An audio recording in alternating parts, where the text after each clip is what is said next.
Cindy, would you call the roll, please?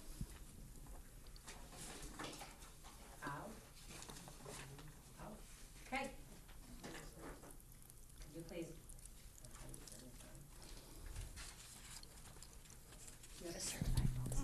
Thank you, my dear. Okay, roll call to order. Cindy Lewis. Lori Pritzel O'Keefe. Terry Tatasak, a resident of the town of Rome. Denise Barker, resident of Town of Rome. Hasdell here. Jeff Weingart, chairman of this committee and a resident of Rome. Tim Reppin, resident of Rome, board member. That's enough. Vito Giardino. Enough. That's enough. Sam stood here.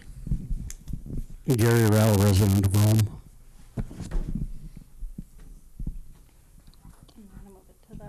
To certify the posting of the hearing. I certify that on Friday, August 8th, 2025, the agenda for the Town of Rome Ad Hoc Committee meeting for Monday, August 11th, 2025 was posted at the following locations. Posted at the Rome Town Hall, 10:35 a.m. Posted at Quick Trip LLC, 10:49 a.m. Posted at the Nakusa Port Edward State Bank at 10:41 a.m. and emailed to the Wisconsin Rapids Tribune at 11:37 a.m. Thank you. Everybody should have a copy of today's agenda. Do I have to ask for a vote to approve? Yeah, we have to approve it. Yeah, okay, do I hear a motion to approve the agenda? I make a motion. Moved and seconded, all in favor, say aye. Aye. Opposed? Okay, the agenda is approved, so we are meeting yet again on a follow-up of the action items for the ad hoc committee for the attempt to thwart the solar farm. Discussion and possible action items. You all should have in front of you the action items that we sort of updated last week. I took the liberty of updating and sort of condensing, if you will. Some of these are all along the same lines, but we have the low, medium, and high impact for cost and an impact on the process. Microphone. Need to do number 5. What about number 5? Approval of the August 26th meeting minutes. Are the August 6 minutes? Oh, we have to, okay. Oh, okay, sorry. Okay, I move to approve the minutes on August 6th. Second. Moved and seconded to approve the last meeting minutes. All in favor, say aye. Aye. Opposed? Motion carries. Okay, so now we're into the discussion. Thank you, Mark.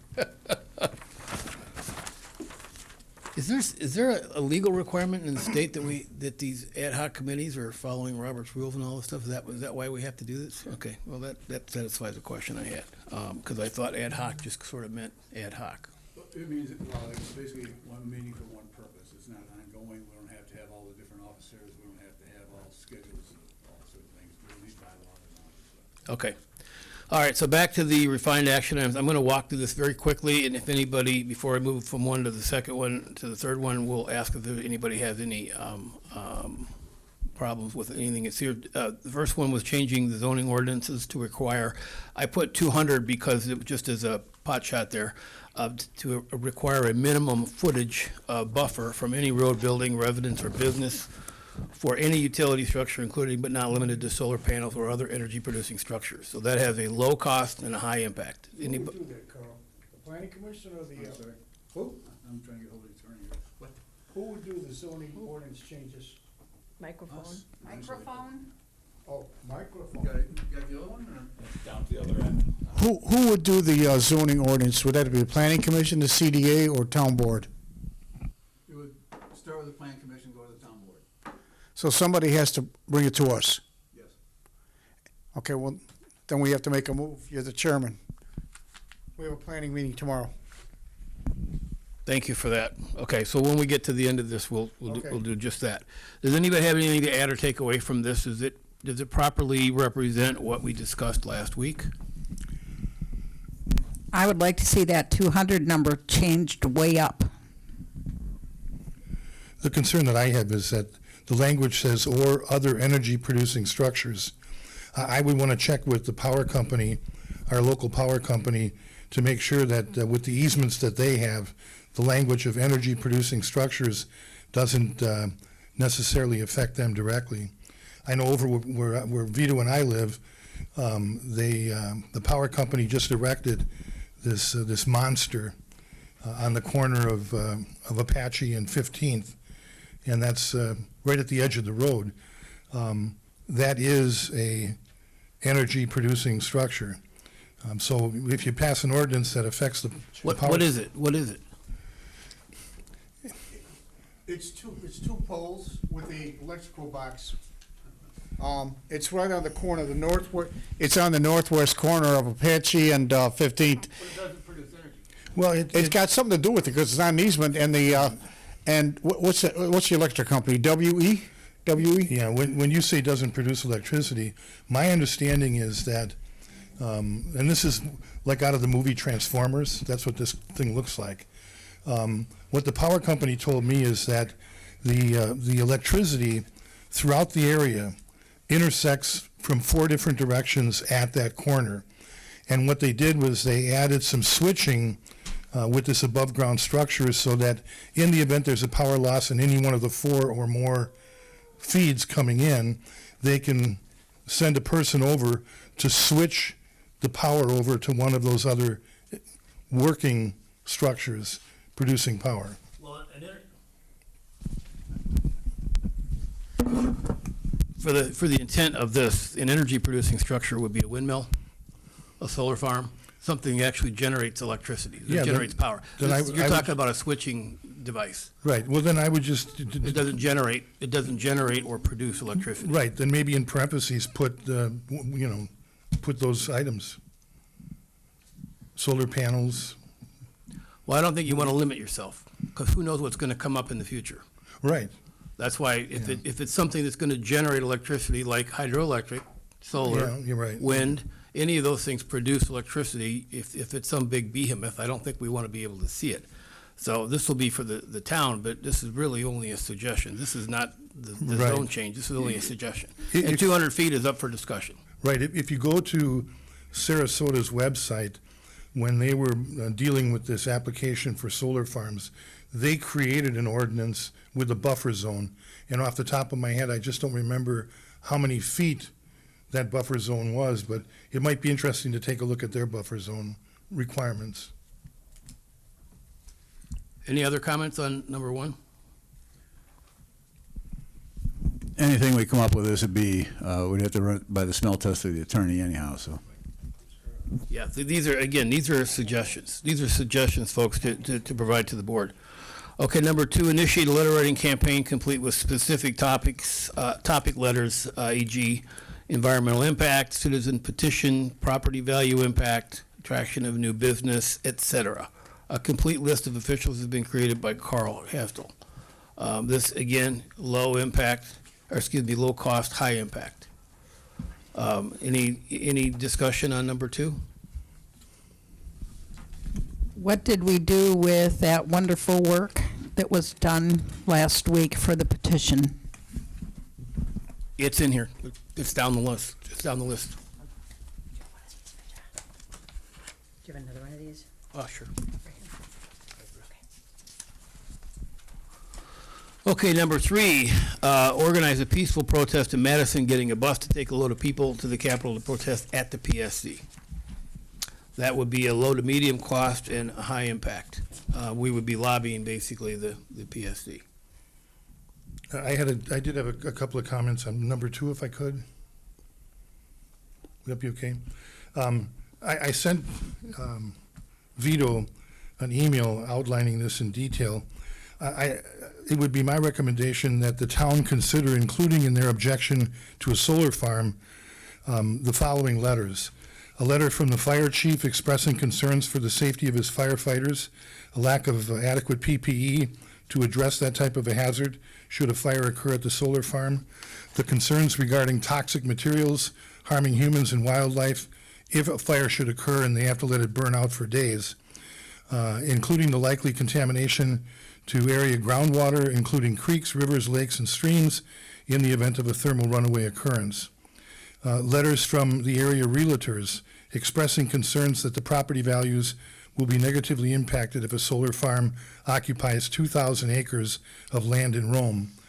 Whereas the 2,000 acres of wooded land would have allowed for many more residential homes to be built, providing for increased local tax revenue, ongoing jobs, for builders, increased business by a growing population of a permanent and part-time residents.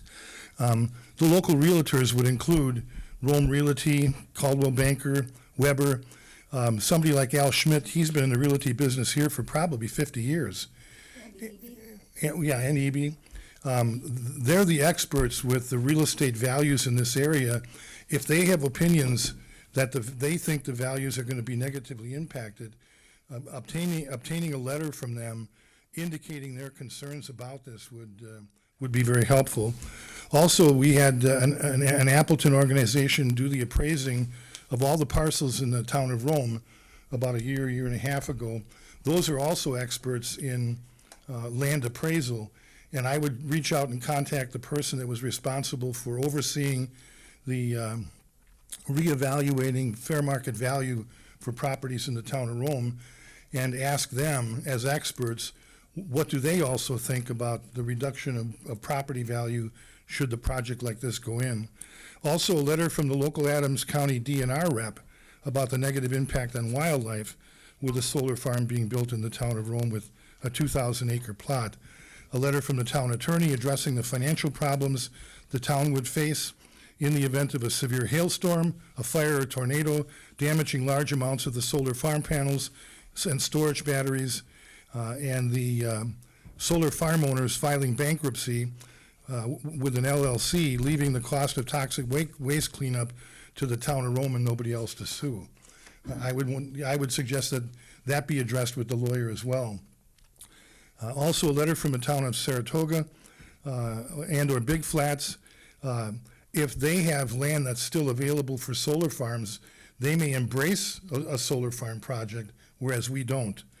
A document describing the overwhelming turnout by the town Rome residents appearing at public hearings, voicing objections to this proposed solar farm. And then a letter from Sand Valley. They have a vested interest in this, a very important interest, and I would want to know if the owners of Sand Valley would also be willing to express their objection in a solar farm. And then lastly, letters from the Friends of Rome, if I'm pronouncing that nonprofit organization properly, the one occupying the U.S. Bank building. Pardon? Visit Rome. A letter from Visit Rome regarding their concerns about the negative impact that this would have. So, we should be approaching this from all of these different various angles with representatives from these different avenues expressing concerns that are also being expressed here. Also, if I could just take it one step further, and I can share this with you. In doing some research, our next door neighbor to the north of us, Saratoga, now has 2 solar farms in place. The Wood County Solar Project is a 1,200-acre parcel that is developed and I think completed with a solar farm presently. Adjacent or to the east of that is the Saratoga Solar Project, also in Saratoga, with 2 parcels, 825 acres and 219 acres, totaling 1,044 acres. So what that means is that in our front yard, as it were, if you're looking north, there's a total of 2,244 acres occupied with solar panels. And that's a stone's throw away from where this project is being projected.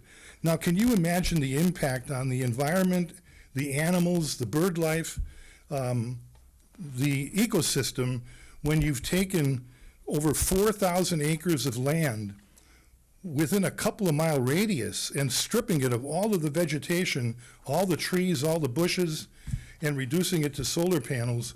That has to have a significant negative impact on the area. And then we have an organization that wants to bring a 2,000 solar panel project right next to that to the south of it.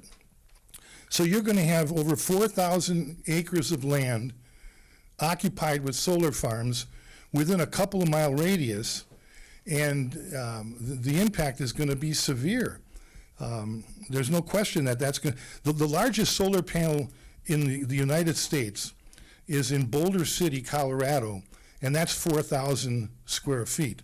If this project goes through, we'll have 4,000 square feet or 4,000 I'm sorry, 4,000 acres. Thank you for correcting me. 4,000 acres. That's the largest in the country. If this project goes through, even though they're separate corporations that are doing these three projects, in total, those solar panel farms are going to be larger than the largest one in the country. You know, that's something that needs to be taken into consideration too. The close proximity of this project being proposed to these already two existing solar farms should be addressed environmentally, economically, in terms of impact on the community. You know, we're a recreational residential town. Let me just ask for your indulgence here. We've already covered most of this in previous meetings, so you're kind of getting a little bit of a catch-up. Number two was to initiate a letter writing campaign. Last week's discussion was along the lines of what you're talking about, is that we needed to determine which of the which letters. It wasn't going to be a one letter fits all, but we would. I believe Jeremy was the one who basically spoke to that, about having a number of different perspectives in those letters to be targeted to various people on the list that Carl had provided for us. Yeah, and I apologize if I'm repeating some of these things. Well, that's okay. I mean, it's good that you've expounded on it, but maybe you could provide a list to the committee, a bullet point list of the of your of what you have there, as opposed to Sure. a paragraph. But it's all good stuff, and that's again these are suggestions that go to the board for approval, and then we have to resource it after we do that. So Okay, then- let me, I can pass this down. This is a document that I think is real important to consider. And of course, with all the information I'm discussing here, fact check it, because I'm relying on some of this information from Googling, you know, which most of the time is accurate, but not all the time. When I Googled the town of Rome, Wisconsin, what I was told by that website is that there's 62.3 square miles in the town of Rome. According to the United States Census Bureau, the town of Rome has a total of 62.3 square miles, 54 square miles of which are land, and 8.2 square miles is water. Now, here's the point that's important to take into consideration. Sand Valley occupies 12,000 acres of land. That's just one tenant in the town of Rome. And the proposed town of Rome solar farm wants to occupy 2,000 acres, which would mean that 14,000 acres or 22 square miles of land would be stripped of most of the vegetation, most of the trees, occupying almost 40% of the entire land for the town of Rome.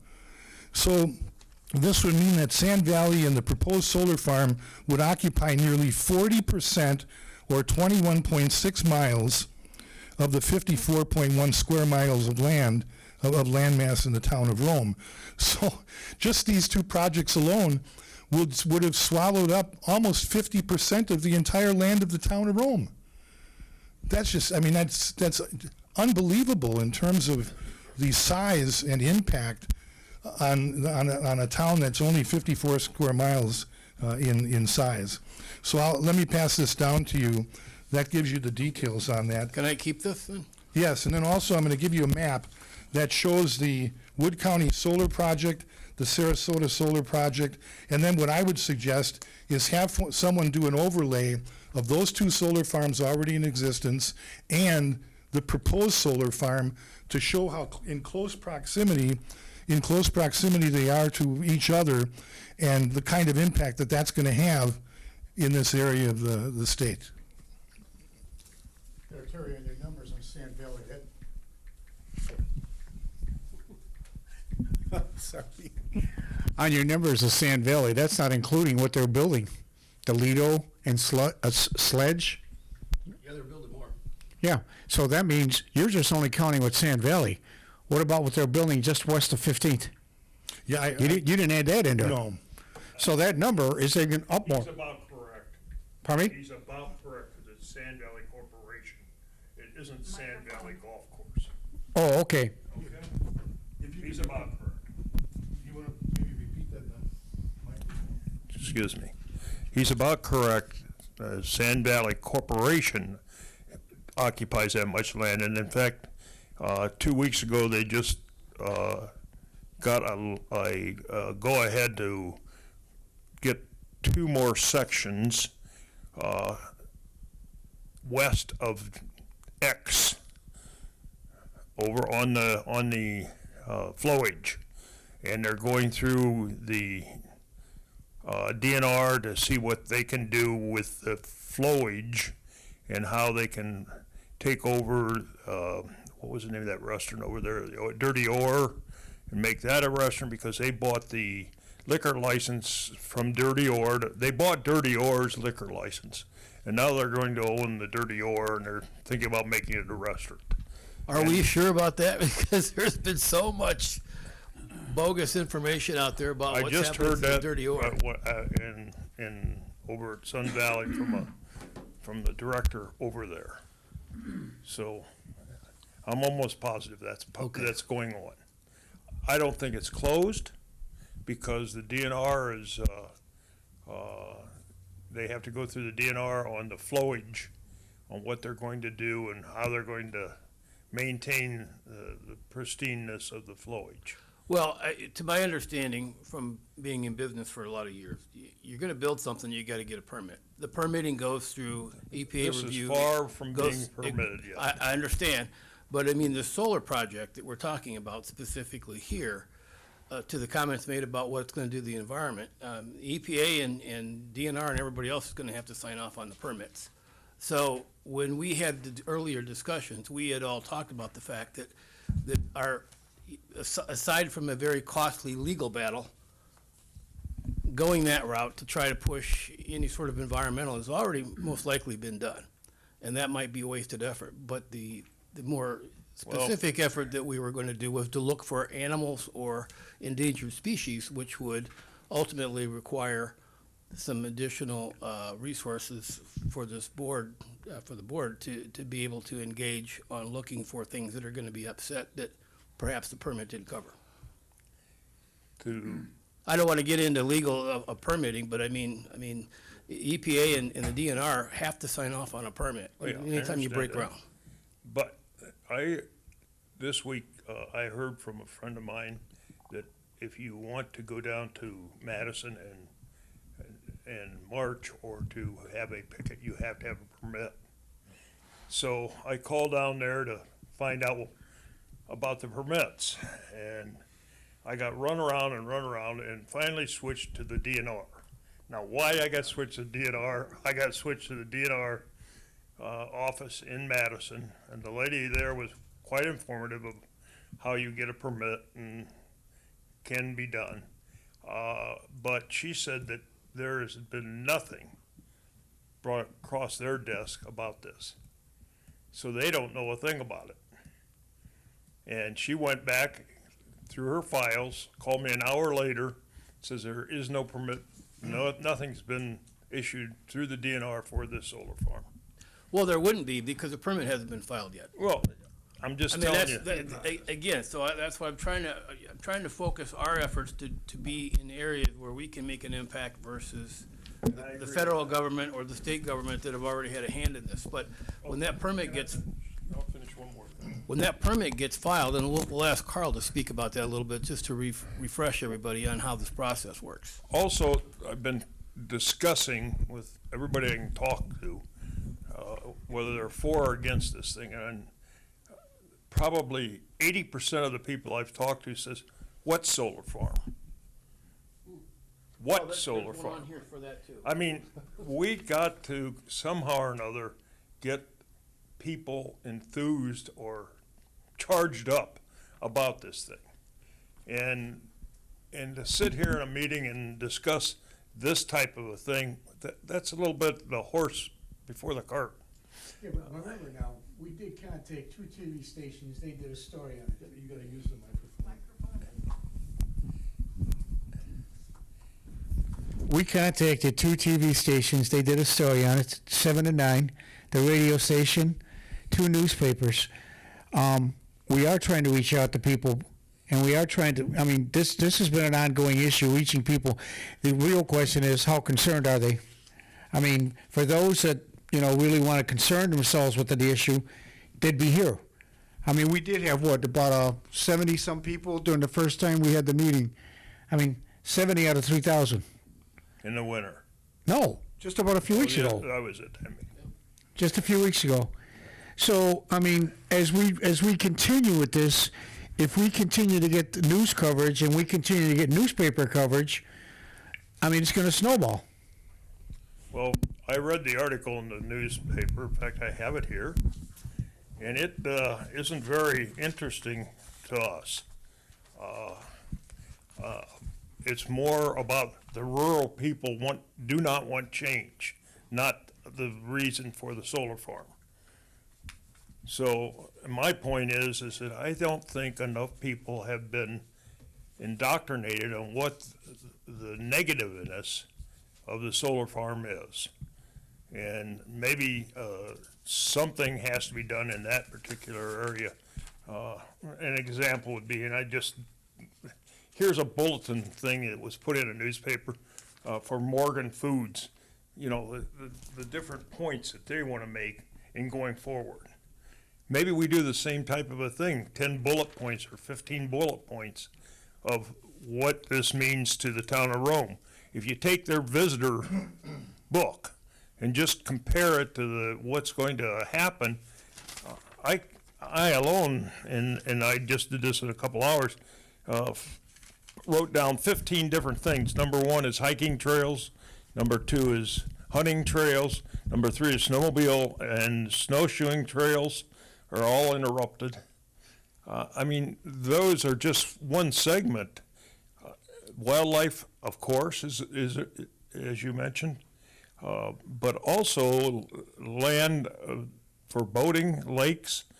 Now, the city is known as the bird city habitat of this area. What does that do to the birds up there? I mean, in our park. So I mean, these bullet points are just bullet points. Something has to be done to get this message across to the mass, and I'm going to call it the mass, not the 70 people that were here, to the mass of people that are in this Rome area. Now that's my point. Can I ask a question? All the information you brought up, you were reading, has anybody contacted Saratoga? Did they go through the same thing? What issues did they try and bring up to the PSC?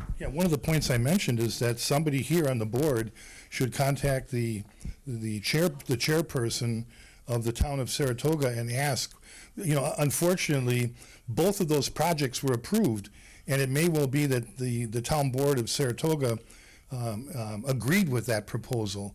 But when you're talking about putting the horse before the cart before the horse, the information I'm presenting is factual and strong evidence for a wake-up call for the citizens in the town of Rome. 22,044 acres of forest land were stripped in Saratoga in the last 3 years. 2,200 acres of forest land completely stripped and gutted, and now this proposal wants to add another 2,000 to that. The 80% that you're talking about probably have no idea that just to the north of us, there's 2,200 acres of forest land that's been stripped and reduced to solar farm. One of the projects, unless you drive off of, what is that, Blue Ridge, and head west on Blue Ridge, you'd never even know it's there until you get to it, and it's a monster of a project. So both of those, plus this one here, devastate the environment. I understand that. My question is, has anybody contacted Saratoga to find out if they tried to fight the solar farm when it ended up there? If so, what did they do? What were they It's an excellent question. Someone did try to fight it. There were board meetings that were addressing this issue. I haven't contacted any of the board members from Saratoga, but I'm suggesting that the board here assign someone on the board to talk to the board chairman and find out. Now, no question, those two solar farms offered some type of money to the town of Saratoga every year. If you Google the profitability of a solar farm in the United States, the range of earnings or profit ranges between $21,000 and $42,000 per year per acre. So that means that these people that want to put a 2,000 acre solar farm in the town of Rome have the potential, if you use $30, the median, just $30,000 a year per acre, they're going to earn gross $60 million a year. And they want to throw some bones at the town of Rome to try to entice us to say yes. When you see how much money they're going to earn, ask them. Ask that solar farm group, how much money do you intend to earn gross with that 2,000 acre solar farm here? According to the web, it's between $21,000 and $42,000 per acre per year. They're going to walk away with an enormous amount of money and strip how much of the land from ever being used for residential or business. Somebody from this group needs to be appointed to contact Saratoga and find out once and for all what they did when the solar farms were appointed. Yeah, but remember now, before Saratoga, they were finding that dairy farm. And I think that was going on from the moment when I first moved in. I mean, I saw the signs up on 13. So maybe this was like, okay, between hell and a hard rock, what's more, we take the dairy farm and all the problems. It began with a C, Cola, I can't remember the name of it. But, huh? CAFO? Yeah, something like that. But that was their option. What are we going to do? We want the dairy farm? So they opted with the solar farm. That's what I remember on that case. Does it need to be somebody from the town board that contacts the town chairman in Saratoga, or can it be just a citizen from the town of Rome that's concerned about this project? We haven't got that far yet. Look, this is our third meeting within less than 2 weeks, and it's fact-finding. We know there's a lot of people that don't know about what's going on out there. We know there's a lot that do from the 2 meetings they had over the last 2 years. And just a quick note, income and revenue are not one and the same thing. They might be pulling $30,000 in an acre for revenue. Doesn't mean that's what their earnings are. So without expenses, we don't know that. So unfortunately, journalists come up with those numbers and they really don't know what they're talking about. Concerning some of these other things, I put 2 comment letters to the PSC. They were both due by June 27th. We're done with the PSC as far as commenting. Due to ex parte communications, we can no longer contact them. However, we can probably still discuss items like this with their proteges, the folks that work for them, just to let them know what's going on out there. But the purpose of these meetings is to get the word out there. I do have a lot of suggestions coming up here on what we can do to move forward, including the endangered species and a few other things. So how about, I'm just saying, let's not get down into dirty details. We do need somebody for Saratoga. We can worry about that. Simple comment will do, but let's not drag these things out. That was a point well taken. So let's get back to the goal of this committee is to come up with action items, things that can be done that will impact the whether or not we can fight the solar farm or whether we cannot fight the solar farm. So let's try to avoid getting into the weeds, as Carl said, about, there's a lot of angst in this room and a lot of complaints and a lot of concern and a lot of everything. We have to get past that and get into what are the specific things we are going to recommend to the board for their approval, and then we figure out who's going to do them. So we're not going to figure out today who's going to do this. We're not going to figure out today who's going to write a letter. We're not going to do any of that today. What we're going to decide is whether or not we're going to write a letter. And all of these things, what's the impact? Let's spend our time on the items that are going to have the biggest impact and not waste our time on things that are going to cost a lot of money or that we have no chance of succeeding in. So that was the point of trying to go through this action item list here. If we need to add some things to there, we're happy to do that. We did add a couple last week, but we're trying to get down to the point of expounding on these and then making sure that we communicate them with the board and we can talk about which ones that we think we should do, which ones the board thinks we should do, and then who's going to do them. Who are the resources? I mean, we talked last week. Who's going to do the artwork for the posters? Everybody looked at each other. Well, that's a big key point. That's what we have to discuss, folks, not about our angst about this many acres in Saratoga and this many acres here. We all know that. That's all academic at this point in time. What are we doing about it? Specific things we can do that are going to have an impact. So we left off with the peaceful protest, and we found out in somebody's comment that we have to have a permit. Okay, I put that in the notes here. The next piece, as you can see, has a whole bunch of different items because they were all over the map last week, and I organized them into one, which is to improve communication awareness with residents and property owners, including continue to discussion at all future town board meetings, as Carl said he would do. Continue communicating with the media. Pardon me? Done. Continue communicating with the media for updates and events. So, I'm sorry, your name, you pointed out that there was a newspaper article that wasn't flattering to us, basically said we were a bunch of people that are resisting change. There's an opportunity that I'm talking about, communicating with the media, so get them back here, talk about that. Those are things we can do. They don't cost any money, just a matter of dragging the media back here. Create a booth at Farmers Market. I believe there was some discussion last week that the 14-mile watershed thing didn't want anything to do with that. Didn't want us to participate in their booth. So I was there on Friday. I went around the market with a petition, got some signatures. There's a 14-mile creek meeting tonight, so we'll bring it up with them and see. There's just no reason why we couldn't have one there. It was just apparently one person or a person and his wife were not in favor, but again, I don't think that's the flavor of the whole 14 miles, so we'll bring it up tonight. the next one was to initiate a petition. The wording was submitted last week. Everybody liked the wording, so we already have the petition written, and I believe we asked Carl to have the lawyer look at it, and there wasn't any legal requirements for a petition, so the petition is there thanks to, is it Lori? Lori. That you wrote the petition, so that's ready to go. Again, that's not something that we will initiate until after we talk with the board and say who's going to do what and how we're going to get it done. And that petition is going to tell us a lot about who is for this and who's not for this. Create posters for display at local businesses all over town, whether it's at Quick Trip or wherever, even Sand Valley for that matter. But we can create something. There you go. Now, I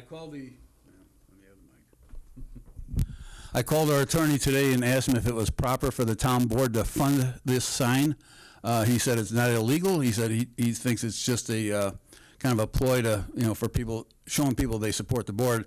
I also think it's a thing to get out there with the folks and really spread the word on this. So I think it might have some legs. We'd have to bring it to the board for approval, but there's nothing wrong with the town board supporting this financially. One thing I would add to this, whatever sign we make, is down the bottom for more information. Contact something so that if people are seeing this for the first time and they have no idea what this is about, at least they can go somewhere and say, "Oh, I didn't know anything about that." Well, at least that's there. Who funded those signs from before? Do you remember there was a booth at the farmers market giving them out? Where'd that come from, Carl? It was a young man. I got his name and phone number somewhere. A young man paid for it out of his pocket and was taking donations. So, Can we change that sign just a little bit? It's kind of generic. NextEra Energy, NextEra Solar 2,000 acre solar farm in Rome, Wisconsin, so that the information is right there to catch their attention. Yes, we can. And once we decide that this is something that we're going to do and it's funded, then we can go to have some artwork done and some proofs to look at, and then we can have the signs made, maybe by somebody local here in town. You can create a QR code. Any information you have, they can take a picture and go right to the site. Great. Yeah, this is kind of an oddball question, but we have most of the board here, at least a number of board members. I'd be curious to know, are every one of the board members against this project? Are there any of the board members that are supporting this? Where does the board stand on this? I don't think we can Without- ask that question in an ad hoc meeting. I think that has to be done at the town board meeting, in my. The board approved the whole, the board is behind the project, put it that way. Yeah, so it doesn't matter who is or isn't. If the board approved it, the board approved it. Other than going out and singling somebody out and trying to publicly flay So them. is. I don't think we want to do that. Yeah, no disrespect intended, but is that the reason why you don't want to discuss the angst here today? It's not about the angst. We've already done that. I mean, this is our third meeting. You're coming into the meeting after everybody already spewed all this out the first meeting, and they So- said, let's get down to talking about the specific action items. So having in mind how much land is going to be stripped from the town, the effect that the solar farm is going to have with two others just to the north, none of that's relevant? It absolutely is relevant. It would be included in the letter. There's no, I'm just trying to speed things along. We have a limited amount of time, so I don't want to have an open forum discussion about how everybody feels about the solar farm. We've already done that with a multitude of town meetings. So the specific things that you brought up would be very good to be put in the letter. Absolutely, they should be in the letter. But who is that letter going to? But the board is supporting this project. Yeah, the board actually supported the creation of this committee, this ad hoc committee. Yeah, not the solar project. The board the board actually does support the work that we are doing here in this committee. They created this Well, committee. yeah, then I'm sorry, then I misspoke. I'm asking, does this board, most or all of its members, agree with this proposed solar farm? No. Okay, yeah, that answers my question. That's why they. See, what happened is it started with the board, who brought it, and then they said, well, we have so many things to go for the board, the ad hoc committee, which is this committee. So basically what he's saying is there's no angst here, but, and thank you for all the research you've done, because anytime we get more research, Terry, to add on, and more facts. But what's happened is we've talked all about this stuff, so it's kind of like we have to move into what are our action steps. So thank you for doing what you do. But yes, the board supports our going forward as a committee and whatever we do to protest the solar farm.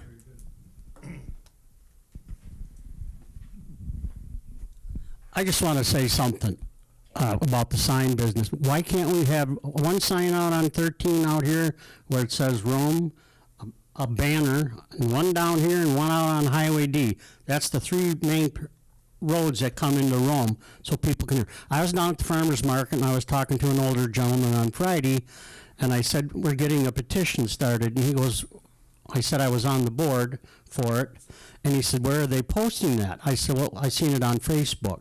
He goes, I don't look at Facebook. And I really think, we have these meetings, we got to get letters out to every taxpayer, just like you send out a tax bill, because I think a lot of these people were discouraged last December 3rd when they came to that meeting, when Nextra took over the meeting and basically shut everybody down.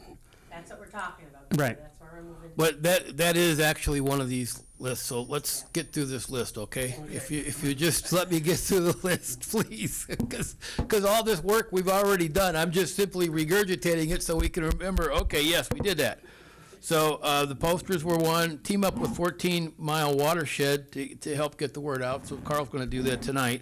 Initiate discussion with Sand Valley and ask for help. Okay, we talked about that earlier, but it was already here. We already talked about that. And so who's going to initiate that discussion? I know we're in a little bit of a tug of war with them on taxes and stuff. So I don't know who the right person is to gingerly bring this up, that we need your help for something like this.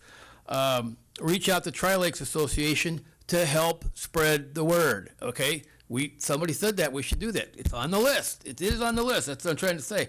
And then last but not least, to your point, Gary, direct mail campaign. We talked about that. It's on here. That's gonna cost some money because there are 6,000, did you say? 7,000 properties, but around 4,000. So 7,000 pieces of mail at about $1 or more a piece plus printing costs is gonna cost some money. But to your point, I mean, but that's not something we're gonna decide, that's something the board's gonna decide, but we're gonna give that to them in this form. So we're just trying to get these action items rock solid, so we understand what we're gonna do, and then give it to the board, and then say, yep, yes on this one, no on this one, and who's gonna do this, and blah, blah, blah. Number 5, a legal battle is an option, but it's an expensive one. So I put that down as it's gonna be high cost, medium impact, because right now, we're dealing with a bunch of politicians that are already basically behind the solar project. So that's an uphill battle with a lot of money. Environmental impact, Terry brought that up, but I mean, it was on our list. So there's a couple of bullet points in the environmental impact that we talked about. Endangered species study could be conducted by the UW system with some potential cost. They could charge us, we could have make a donation, whatever the case may be. But if we find an endangered species, that's gonna create a lot of problems for the permit. And then B, get the U.S. Fish and Wildlife involved. If they are involved and they find something that's wrong here, then they have the power to kill that project immediately. So maybe we should send letters to President Trump. I don't know. Who knows? Who knows? Send everybody. Send everybody. Number 7, to this, Terry brought this up, but we had already talked about it. Get a professional real estate study done to understand how the solar farm will impact property values for inclusion in the letters. Okay, so if we do a direct mail piece and we find out that your property values are all gonna go down by 20% because of this, because of a professional real estate evaluation that says that's gonna happen, citizens are gonna wanna know that. But are we gonna pay for that? Probably. One of the suggestions earlier included, contacting the realtors, and I think that's a great one for letter support, but I wonder about that appraisal agency that the town of Rome paid, whether we could just go to them about this and not have to spend money for it. Anything we do with the appraisal company will cost funds, so anything outside of his normal duties. And I have talked to Al Schmidt already about the impact on real estate. He did say that if he was working with a property that was near the solar farm, he would make a note in there. He didn't offer up whether it would be anything to do with the value on there. So I think if we're going to look at that from that point of view, we have to find some other study somewhere else that's been done already and not just rely on opinions. So that's a biggie, in my opinion. It's a biggie because if we could get somebody to commit to that, I mean, it might be difficult to get a professional real estate organization to do just something like that. I don't know. I mean, I know that there's a legal requirement to disclose a material fact that may or may not impact the sale of a property in any real estate transaction. So anybody here should have or will have or supposed to know about the solar farm. If they're trying to sell their property and they don't disclose that, they're in trouble. I'll take responsibility for trying to find a study that's previously been done on solar farms regarding property value. Thank you. Thank you. One more, maybe add to this, is, and this was done in Florida, one of the solar farms in Florida was put off because the FAA did not approve it. It was in a fly zone. We have both a FAA fly zone in this area, and we have a U.S. Air Force military fly zone. And the reflection of lights and shadows and stuff on airplanes, that's what killed the one in Florida. So it's something maybe we ought to take a look at too. Good point. I'll add that to number 6.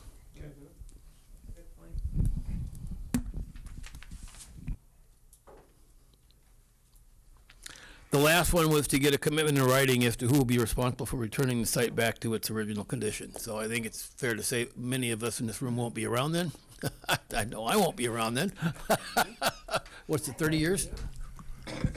But you know, when all is said and done, you know, they said they were taking all the stuff out, but who then does the environmental impact study of what needs to be done? Are they gonna plant trees? They're gonna, you know, all that? Who's gonna commit to that in writing? From what I understand, you can't even plant underneath. But he's talking about when the solar farm terminates its life Let's expectancy. say the solar farm in the first 5 years goes through their solar panels, which that's what their life expectancy is.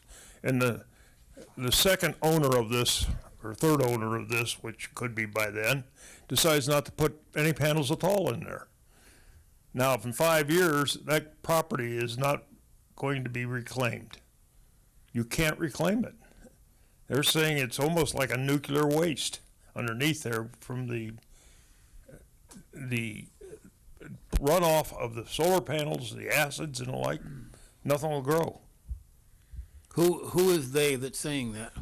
In Florida, that's a big topic because they took over the orange groves, and the orange groves down there wanted to be able to replant orange groves in that area. There's probably 3 or 4 years of fighting about that after the canker came. So it's something we ought to look at. And I don't know which agency in the state of Wisconsin would be the one that you'd go to appropriately to see what has to be done.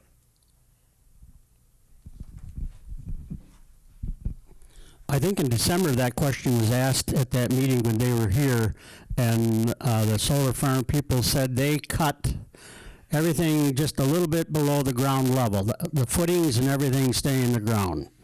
That's what they said. Everything above ground would be removed, but nothing below ground. So you couldn't go in there and run a plow in and do anything. Because I remember that question being asked.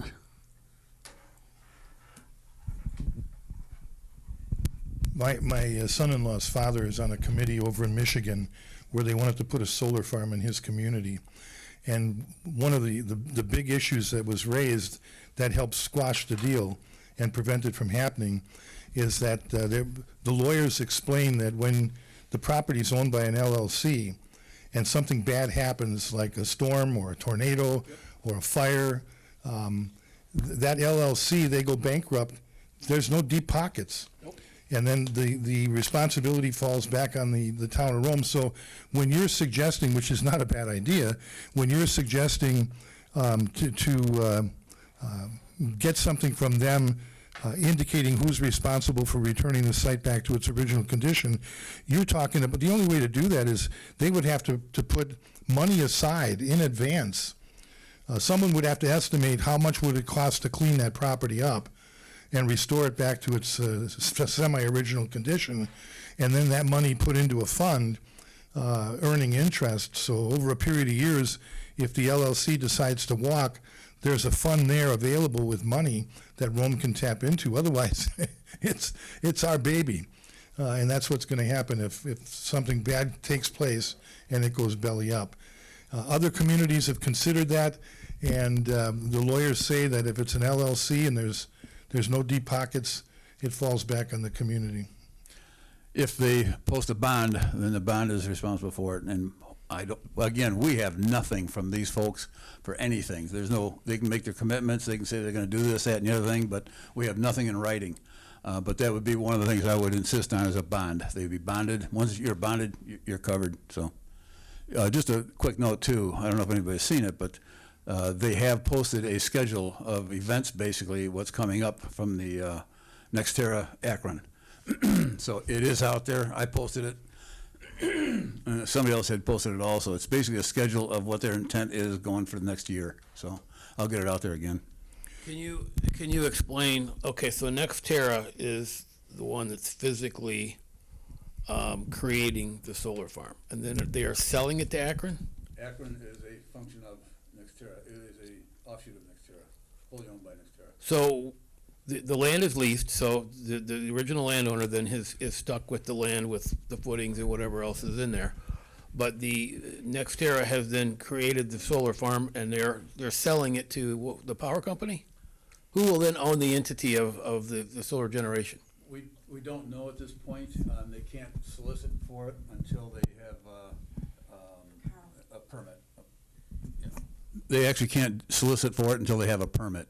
That's the issue going on with the other. Then they sell it. So they get the permit, Yes. then they sell it. Yes, Okay. like, well, like you said, when you talk to them, they did 100 of these events and they own 3 or 4 or 5 or whatever. Yeah. My understanding is they sell that energy to the highest bidder. Well, they sell the solar farm. They sell the solar farm. They build the solar farm. They put the panels, they do all that, then they sell that business to the highest bidder, which would be the power company. And so what they are buying is they are buying the solar farm and the lease that the properties is being used for, and then they operate it at that point in time. And then Nextera is out of it. They're gone. They're down the road with their money. So their promises mean nothing. Right, because if you put conditions on them, I thought I was louder. If you put conditions on them, the person that buys them is not obligated with those conditions. So if, let's just say, like Carl, we say, hey, we want this to be, okay, let's just use the $400,000 they want to give to the township. Okay, Nextera says, yeah, we're going to do that, but once they sell it, the person they sell it to is not obligated to pay that $400,000. Well, that has to be written down. Well, of course.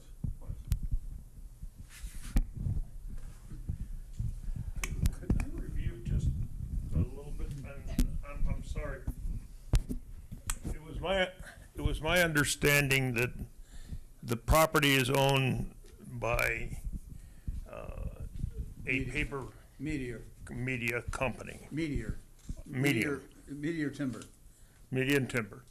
Then they're going to lease this to the builder 30 years.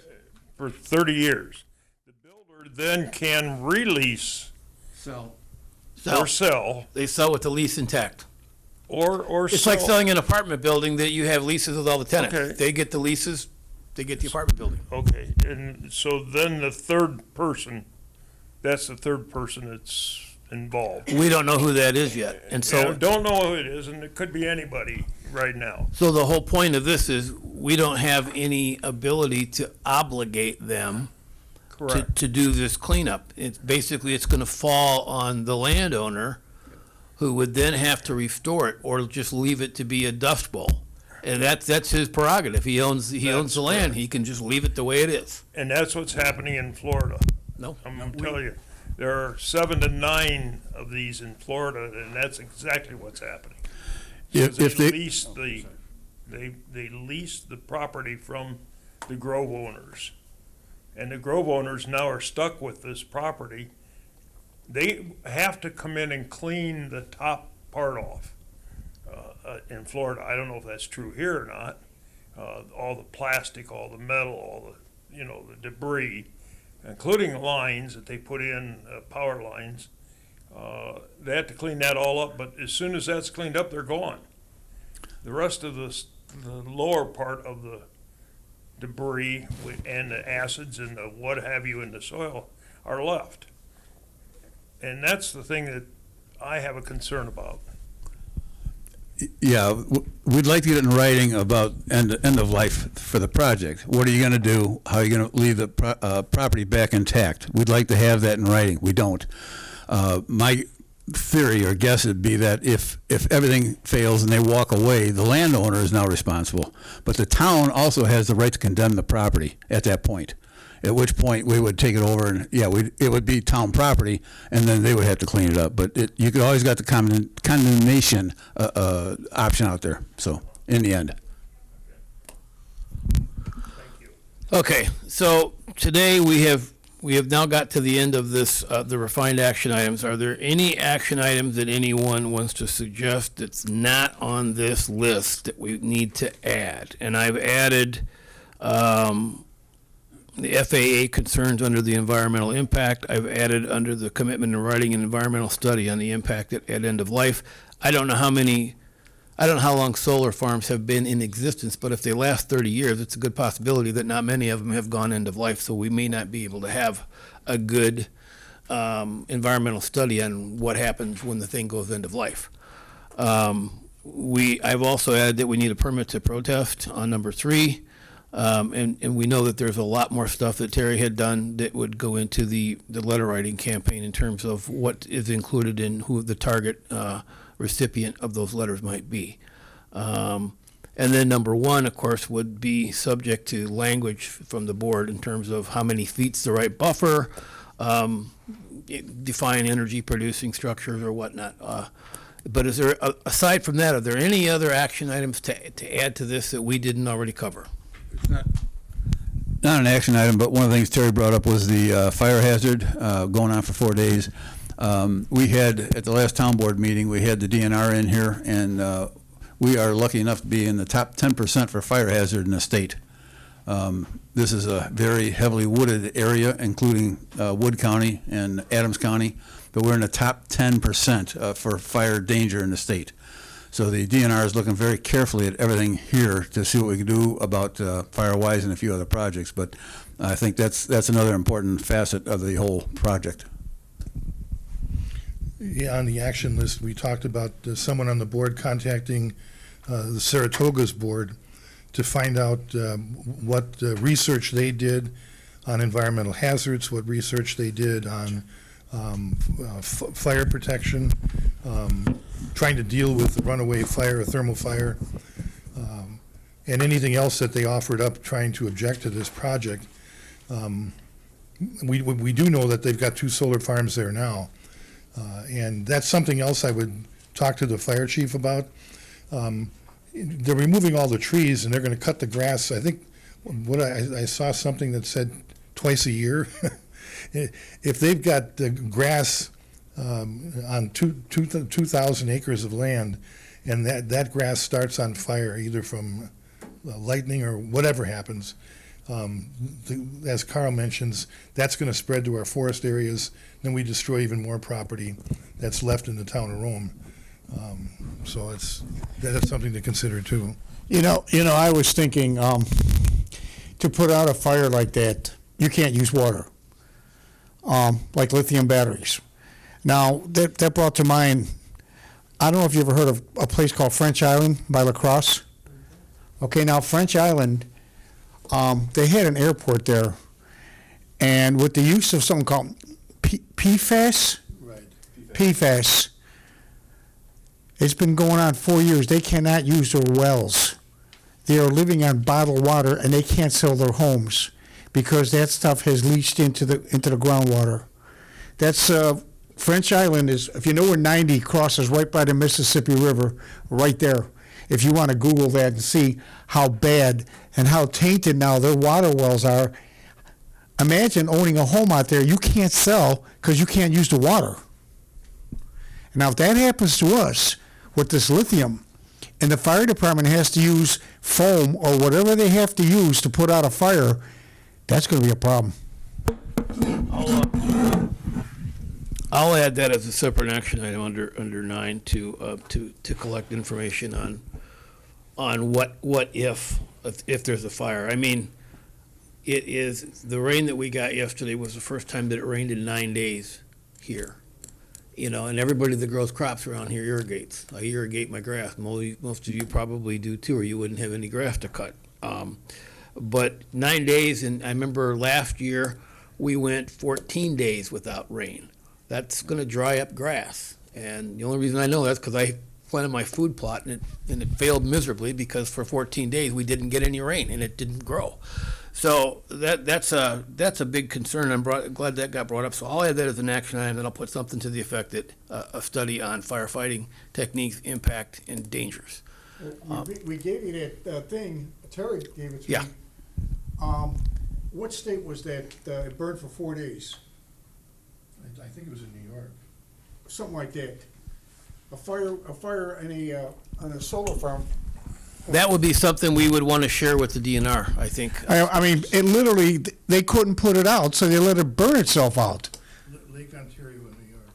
Yeah, there you go. 4 days. This happened, what, a year or so ago? In Florida, they had a big fire with lithium batteries where they stored them. After they were done being used, they lost their power sources. It caught fire, and they fought the fire for 14 days. Oh, geez. And then, after the 14th day, they decided that they were going to earth it. So they brought in earth, dump trucks of earthed it. That didn't put it out. It burned under the ground. They finally brought in 35 loads of concrete and concreted the top of it so it could stop the air flowing down into the ground. So, but I doubt very much if we're going to get into lithium in this thing. What you should look at is the oils that they have in their transformers. That's the hard thing to put out, is that oil, because that's a black oil, and it would, if they catch fire with a transformer, you got black soot everywhere. Lithium, probably batteries aren't being used for this. They may be small bit of lithium batteries, but nothing like the whole big amounts of power. Those haven't been produced enough that they're credible. Well, interestingly enough, with 2,000 acres, if there were a fire, part of this fire. may end up having to be that somebody needs to make an investment in our fire department of millions of dollars that maybe somebody wouldn't want to do. So that could be an angle that Saratoga may have exploited that angle, but that could be an angle that could come up. So that action item. Any other action items? Yeah, I was going to mention, in harmony with what Vito was mentioning about PFAS, my oldest son is the head electrical inspector for the state of Wisconsin, and still does contract work for the state. In his communications with the owners of Sand Valley, they told him that they had a geologist come out and bore into the ground, and they were continuing to hit sand at 300 feet deep. So if we have an incident at that solar farm and it contaminates the ground, that's not clay out there. It's not stopping. It's going to continue down right to the groundwater and right to the wells that even Sand Valley is using, their deep wells, to irrigate their 5 or 6 golf courses. So we also live in a very unique geographic location with the amount of sand underneath our feet throughout this entire area. And that also impacts what happens when you start dumping stuff into the soil. Just a really quick question. Can a person just independently contact the Saratoga Town Board Chair? I don't see any reason why not if you know who they are. Yeah, my problem with that is that I think the willingness on the part of a board member in Saratoga or the chairman of the board there, yeah, that'll be much more credible with that coming from Carl. Oh, and then, not to be cute, but number H, reach out to Tri-Lakes Association. Jeff, you don't have too far to reach. Isn't he sitting right next to you?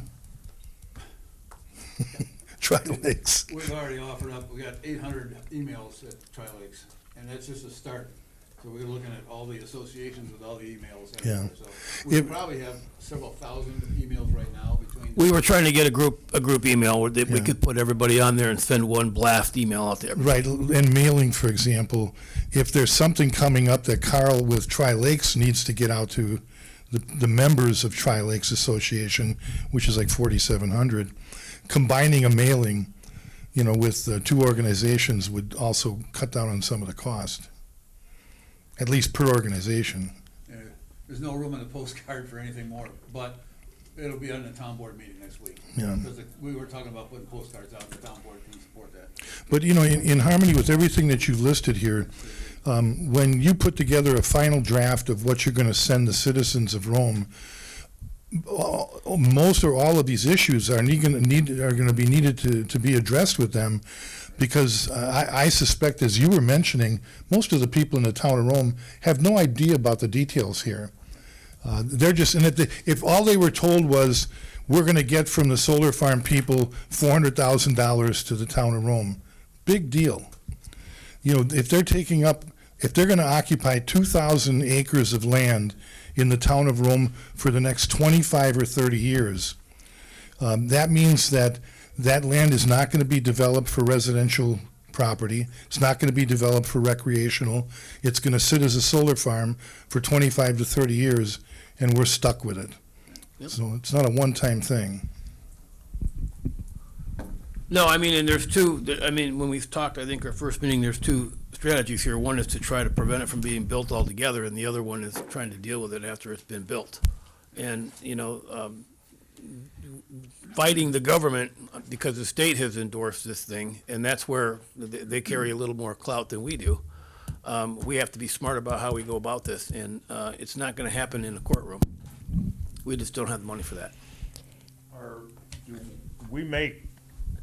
Is the tax base based on farmland, or will it be based on electric energy production?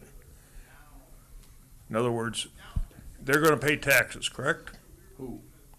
The solar farm. $46 a year for 40 acres. Wait, $46 a year? Yeah, it's MFL, and that's not changing. The valuation of the solar farm is not included in our total town valuation.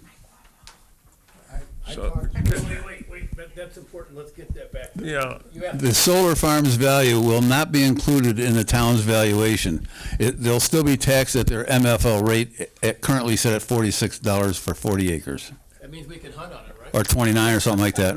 Whatever it is, it's a small amount, that's not changing. I already checked into that.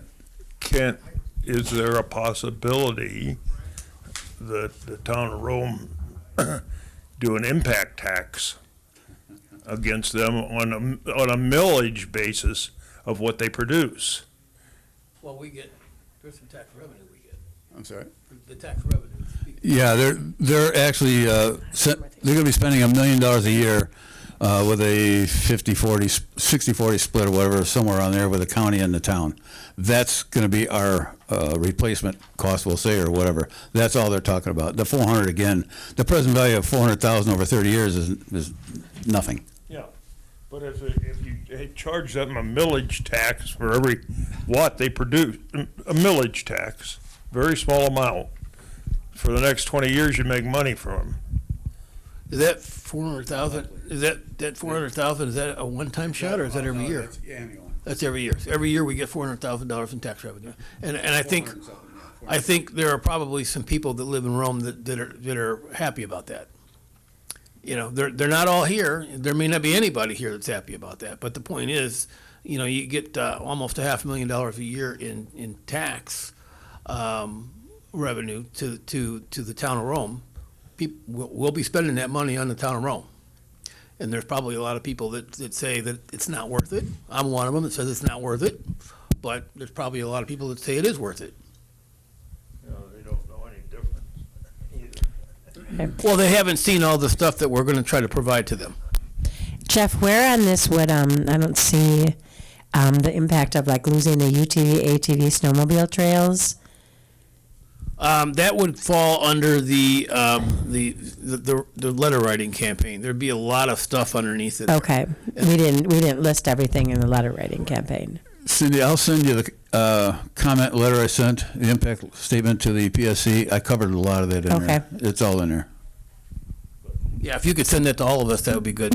Yeah. If you don't have everybody's email, send it to her. She can send it to everybody. Yeah, I think the property that's going to be proposed to be leased by the paper mill is part of managed forestry, which means right now the owners are paying very little property tax on that property. I contacted Pam Freeman Gillen. She's the Division of Forestry Tax Law Administration Specialist for Adams and Wood County. And what she told me is that if the property is leased, at that point, if the trees are cut down and removed, the company owning it, the owner, the paper company that owns it, will no longer benefit from that tax reduction. If it's a 50-year contract that they signed with the state of Wisconsin, and they're 30 years into the contract, when they lease that property and the trees get cut down, they're obligated to go back 10 years and pay back taxes for 10 years. So there's some additional cost that it will incur with the owners when they try to lease it and cut the trees down. And I haven't tried to calculate how much that is, but there is some loss to them. But I'm sure it's going to be made up by the solar farm people. if they're earning the kind of money that I think they're earning per year for producing energy. They've already made allowances for that. There won't be any changes. They made exceptions, all sorts of exceptions in the state legislature. They covered all the bases. I looked for everything in there I could find where we could do something as far as taxes, real estate values, et cetera, et cetera. It's all, they got it all covered. Nothing's going to change. Anybody else on the action items? Carl, if I can get a copy of that. If I can get a copy of the petition, I contacted the board at Lake Camelot, and we're all in the favor of putting that at our tent this weekend for Frolic at the raffle ticket booth there, and we'll have people be able to sign the petition there then. And then, can we see if anybody else got any places you can take this? I got it here. I can go make up some more copies real quick. I got the petition. I got signage. That was the next point I was going to bring up. If anybody can take any of these petitions and the signature sheets, I got some here. I'll go make up whatever copies. Did you get yours, Lori? I let it, but okay. But I'll make up as many as I can, as needed right now over here. So let me know if you want them. If you got a place you can go with them. Can we clarify on that petition who can sign it? I had that question too. It needs to be a property owner, correct? Property owner, resident, technically, if they're even in Adams County, since Adams County is part of the project as well. So it could be a resident, property owner, business owner, anybody that's got a financial or an interest in the town or the county. As long as it's an interest in the town or the county, I'm thinking that I could even try and get it up to the library so that it's there, and maybe make some kind of display so that they know what it's about. Maybe just use the map. And then having contact people on there, Denise, too, like you had said on the, in case they have questions. Right. And then, Carl, what kind of safeguards are there? Like, let's say, I mean, are we obligated to double check them that they're not signing one from everybody? I mean, they can only sign a petition once, correct? Yes. Okay. Yeah.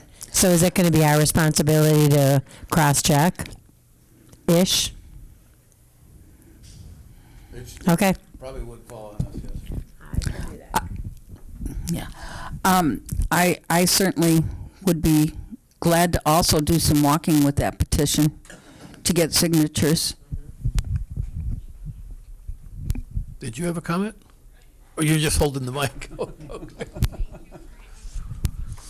Carl, when is the next town board meeting? Week from Thursday, 21st.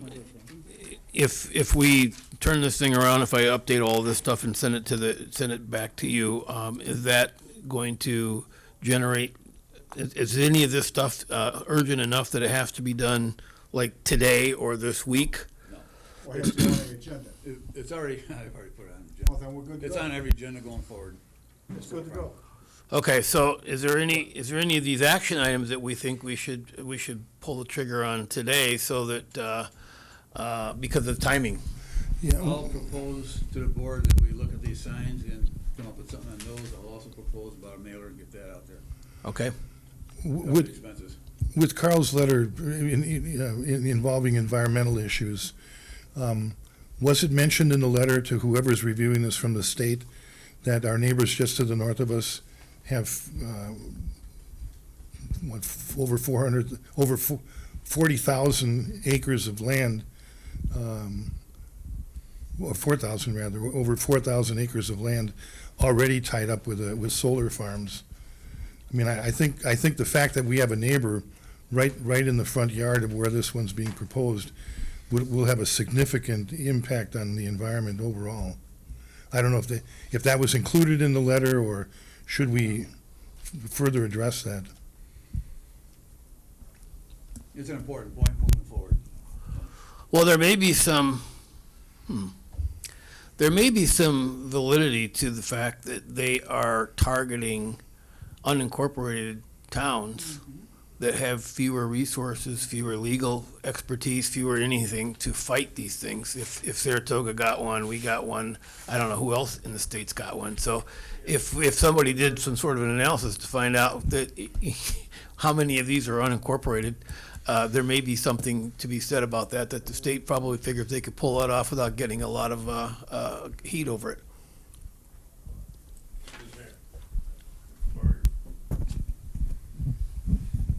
Fortunate or unfortunate, I'm having my house painted this week, and the painter is from the Rapids, and he's on the east side of the Rapids, has a 40-acre, I'm not going to call it a farm, but he's got a couple horses.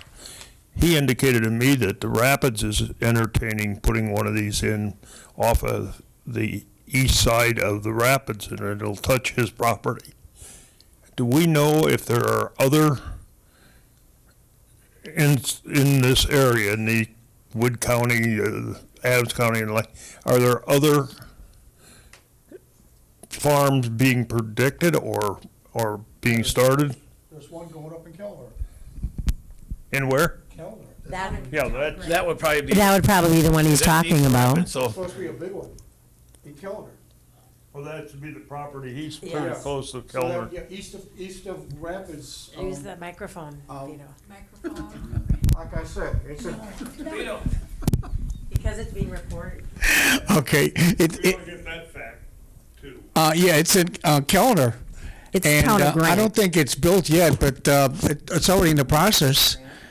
And that's west of the Home Depot over there.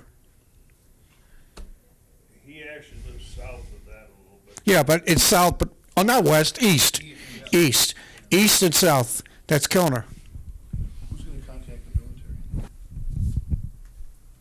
well, that has to be decided once we put all this together. Okay, I will update this action item list, and then, do we need to have another meeting to go over this again? Thursday, we have, did we already post that? Yeah. what?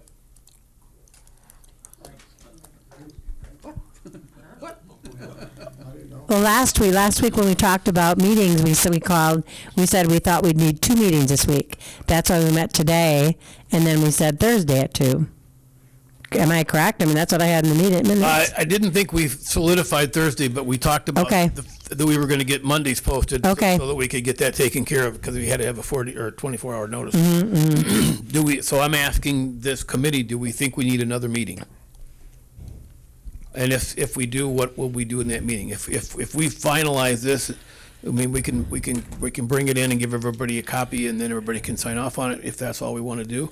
Or I can send it to everybody, but right now, the next thing is to go to the board, I think, and for them to give us some feedback. Okay, well, then we'd have to wait till after the board meeting then, after the 21st. But if there's a reason, we got the rest of the week, if there's a reason for us to meet, then we can do that. I think you've really done a good job with the refined action items, Jeff. And, Carl said that he is going to, you said you were going to do a couple of things, Carl. But if we have the petition, that's where I think we start, too. Because, the minutes are posted out there, the agendas are posted out there. And if we get some more information and people can contact us, up and then say, maybe go to the board meeting on the 21st as well. To hear some things. I don't know. What do you guys think? You're gonna be the spokesman For what? for the board. To go through this? If that's what you'd like, I'd be happy to do that. You're assuming we know how to read. Well, there's one other thing I'm going to sort of tongue-in-cheek ask the question, and I'm going to ask this of Carl. Is there a play for us to put something on that electronic sign out Oh, I there? thought of that too. Or would we catch all sorts of hell for that? I don't know what you'd put up there because it flashes and you can't put something that somebody's got to read a whole bunch of, but They're gonna end up the car in the ditch. not my ditch this time though. It's like, Let's paint it brown and say this is what you're gonna get. The problem though is that for the few, hopefully, that only exist objecting to this, they could come in and say, look, we want equal time, equal space. Well, we don't have to give it to them, because the board is already got, it's Well, a they're board get- position. so- Terry, they're getting their $1,000 a month. Yeah, that old political thing, I think, was gone. That was a equal time thing that came about on many, many, many years ago, but I don't think that's in effect anymore. One other thing, though, instead of handing out the petition right now, I'll go home, I'll refine it a little bit. I'll put something on the bottom of the petition form, make sure you only sign it once. I'll also put a contact on there, and maybe I'll do one of those tear strips where you take off a phone number. I'll also, QR code, not ready for that yet, but down the road, yeah. Can you present this at the wakeboard ordinance meeting? But that's got to be ready for this weekend. The to petition, I mean. be a- oh, okay. I'll have it done and brought back to the office before 5 here, so it'll be out in the lobby, the extra copies. That we should come and pick up. As long as somebody brought up the wakeboard meeting, I want to get it on television and everybody know. August 23rd, here at Town Hall, we're going to be having a town informational meeting on a wakeboard, possible wakeboard boat ordinance. Individuals from Last Wilderness Alliance will be here. They'll give a presentation to the board, and after the presentation, there'll be time for questions and answers to the town board and to the individuals giving the presentation. 23rd? 23rd, Saturday. Saturday. Yeah, at 10 o'clock. 10 o'clock, Cindy. Thanks.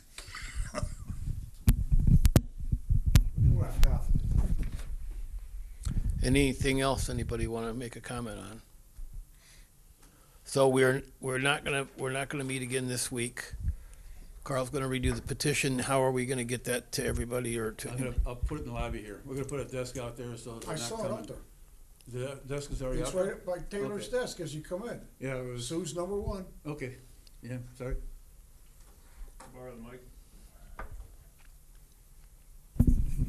I want to thank you for organizing the information.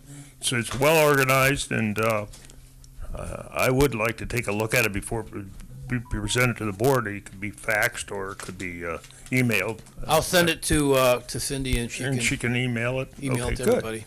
But again, thank you for organizing that. My pleasure. Okay, I gotta let Taylor know that we're gonna adjourn then. I'll be right back.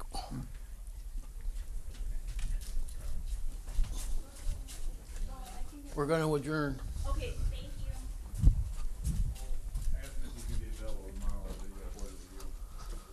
So we will leave officially the next meeting to be determined. It can show in the minutes that if we are gonna have another meeting and if and when it'll be. After the board meeting. Correct. All right, after the town board, then you guys will come together and Right. take the next step. Okay. Okay, do I hear a motion to adjourn? Make a motion to adjourn. Motion made, seconded. All in favor, say aye. Aye. Opposed? Thanks, everybody.